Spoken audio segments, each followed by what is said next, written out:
Baik, baik. Ini masih ada 3 lagi, Vi. Oke. Harusnya menitnya sama nih durasinya ya. Iya, harus ada gitu ya. Oke. Oke, kalau Mas Herbut, kenapa Adiaksa? Ya, ini diralat dulu. Ini soal, Nah, ini pasti nih, kalau pasti sudah ralat begini, dulu ini nih kan udah kredibilitas gitu ya. Ini ada ceritanya. Saya muncul di Aki Malam. Jadi bintang tamunya adalah Bang Adiaksa dan Mbak Hasnaini.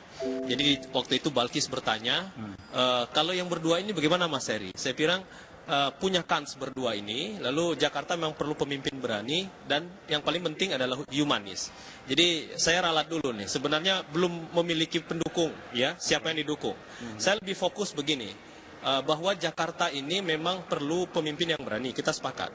Tapi menurut saya keberanian itu tidak lantas membuat gaya komunikasi seorang ceplas-ceplos apa adanya, karena pemimpin itu adalah teladan. Dan ini sangat penting gitu ya. Makanya saya menggunakan pendekatan humanis. Nah, kenapa ini menjadi sorotan? Jakarta ini cerminan, ya cerminan nasional, cerminan dunia. Politik nasional itu terpotret di Jakarta. Lalu kemudian orang melihat di dunia internasional bagaimana Jakarta, termasuk kepemimpinan. Jadi jangan sampai orang Indonesia nanti terpotret misalnya melihat gaya kepemimpinan gubernurnya yang katakan tadi bahasanya temperamental, dan itu seolah-olah misalnya seperti potret rakyat kebanyakan. Nah, kita penting menurut saya membangun pendekatan-pendekatan yang saya bahasakan dengan humanis. Itu ada di Pak Yusril, itu ada di Pak Adiaksa, Sandiaga Uno juga. Sandiaga Uno, semua. Jadi saya ralat dulu tuh ya yang tadi. Jadi berarti kalau ralat ini posisi Mas Herbut sekarang tidak mendukung siapa-siapa, ya, betul. tidak pro siapa-siapa, tapi di dalam hatinya bisa ke kiri bisa ke kanan. Nah, ini yang bahaya ini. Saya masih melihat Mbak Indi masih melihat tokoh. Jadi karena saya memiliki lembaga survei dan bergerak dengan teman-teman, kalau kita bicara hari ini, kalau pilkada dilakukan hari ini Ahok, tapi tidak menutup kemungkinan teman-teman yang lain, ya. Polkom minggu ini bergerak melihat, kita lihat ya, yang 2 sudah rilis kan adalah CSIS dan Populi Center. Jadi kita lihat perkembangannya. Dan bagi calon-calon yang lain, menurut saya masih punya peluang karena kita bisa mengacu pada 2012. Ya, bagaimana 2012 lalu kemudian disalib Jokowi Ahok. Semua kemungkinan masih ada. Masih ada 2 lagi, Vi. Yang satu lagi di ujung tuh. Gimana? Nanti tapi di segmen berikutnya. Di segmen berikutnya. Saat lagi kami kembali.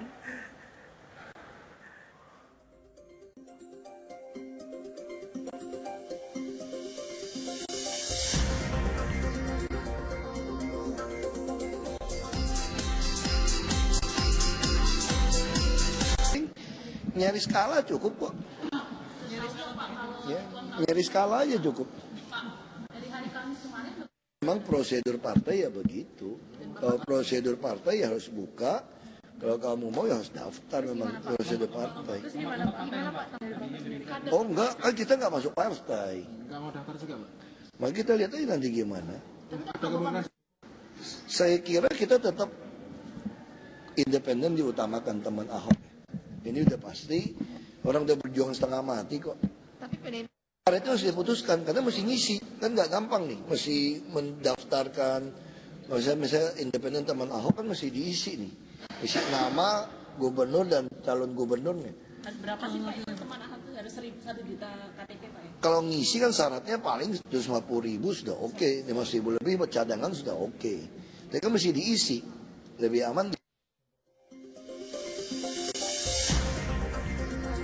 Jagoannya Pak Margarito boleh kita sebut begitu nggak? Sudah disebut-sebut 2 kali oleh Pak Ahok tadi, Pak Yusril, lawan yang cukup berat begitu. Apalagi beliau tadi dikatakan pernah,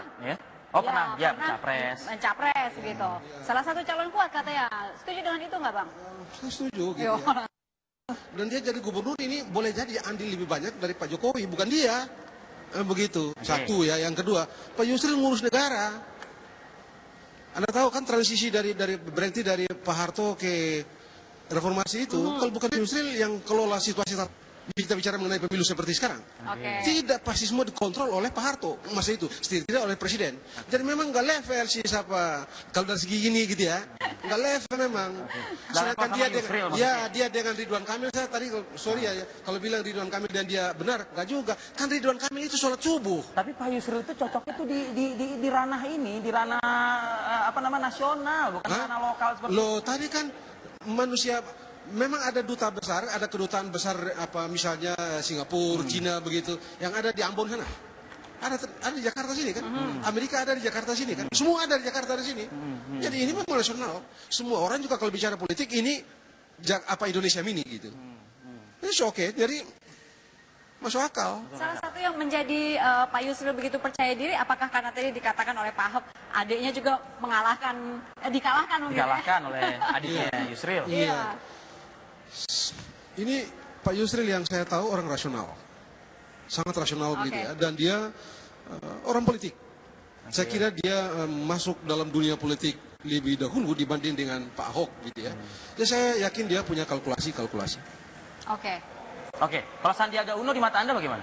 Ya, Sandiaga Uno. ya orang muda, pakai kopiah, pengusaha, bagus, Oke. saya suka, Oke. begitu, Oke. masih muda begitu kan, kita senang juga. Cocok dengan Yusril? Ya, cocok, Oh, oke. cocok dong. Apalagi Gerindra kan, beliau ini yang punya kan. Bang Habib, komentar Anda, Bang? Ya, kita perlu pemimpin yang tidak arogan, Oke. ya. Pemimpin yang tidak hanya tajam ke bawah tapi tumpul ke atas, ya. Dan pemimpin yang tidak mengeluh, gitu loh, kayak gubernur kulit kabel ini, gitu. Ditanya tuh tadi semua sebelahnya tuh. Itu yang tadi Apa? disebut-sebut itu mencerminkan siapa gitu. Tumpul ke atas, Iya, bilang tumpul ke dong. Ahok.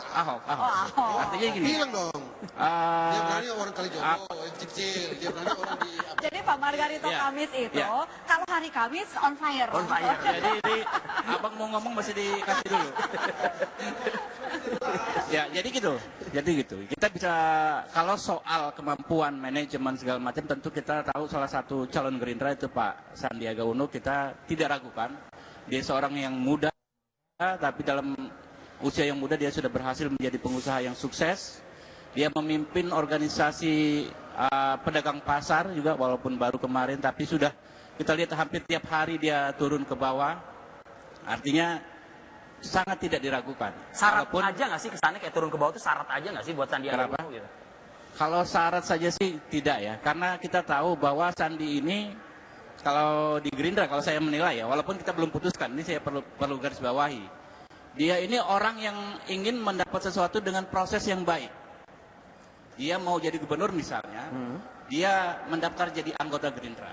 Oke. Dia menjadi kader Gerindra. Dia menjadi pengurus Gerindra. Dia ikut konvensi Gerindra. Dia keliling ke ke tokoh-tokoh Gerindra. Saya pikir itu satu contoh yang baik juga. Tapi kita belum pernah ngeliat Sandiaga Uno marah, belum pernah ngeliat Sandiaga Uno tegas, belum pernah melihat Sandiaga Oh ya, Uno. karena itu kalau keuntungannya incumbent, dia tiap hari masuk TV kan. Dia bisa marah pun dia masuk TV, dia ngeluh pun masuk TV gitu. Cuma memang itu nanti, tapi yang jelas-jelas sudah ada hasilnya adalah dia pengusaha yang sukses. Nggak gampang. Oke. Di usia semuda itu dia sudah menjadi salah satu top pengusaha Indonesia.